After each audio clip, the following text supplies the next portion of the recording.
one of the key concepts in identity and access management is the concept of a system of record, an authoritative source that is the gold standard for a particular attribute or set of attributes on a worker. In most cases, that's the HR system, in particular for employees.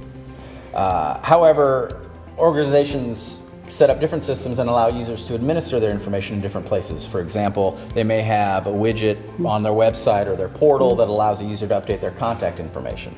So if a user is able to update their information in this portal or portlet, then what happens to that data? Does it flow back to the HR system? It can create all kinds of complexities with where is the data actively managed and maintained, what's the most current sort of data, and how do we make sure we have the best data on a user at any particular moment in time.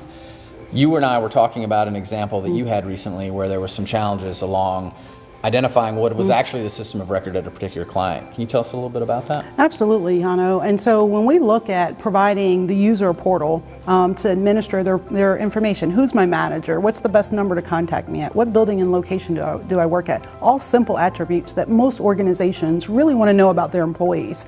In our scenario, what we found is that even though the users had this portlet to update and maintain their information, that information never flowed back to the HR system. And unfortunately, as we look at the life cycle of identity and access management, where an employee really changes roles, or you change responsibilities and who you report to, that information wasn't captured in any system that was feeding that data downstream to the systems that we were integrating with.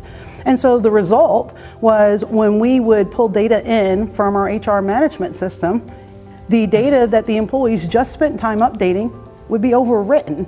And we were then back to a state of having this data that we didn't understand the quality of it, how recent that data, or even how current the updates in those systems were. Okay, I understand that. You know, it's interesting. We've had customers that have been in the process of migrating to a new HR solution, whether they're moving off SAP onto Workday, and they find that they're asking themselves the question, how can we improve our data quality?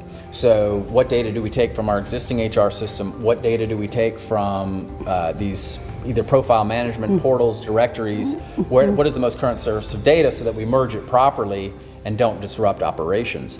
So I've seen instances where they've moved to a new platform like Workday, and they wind up in a situation where they take all the data out of their HR system, but it actually is not the most current data for the workers, and they wind up degrading service and creating all kinds of problems where the manager data is incorrect, so things get routed wrong. The contact information is correct, they get the main switchboard number instead of the actual contact number for the worker. Email addresses change, et cetera, including job titles. And the thing that's bad about names and job titles is when you change those and they're displayed to everyone in the organization, end users get very upset. You can get a lot of blowback for those types of errors. Thank you so much for sharing. Thanks, Hanno.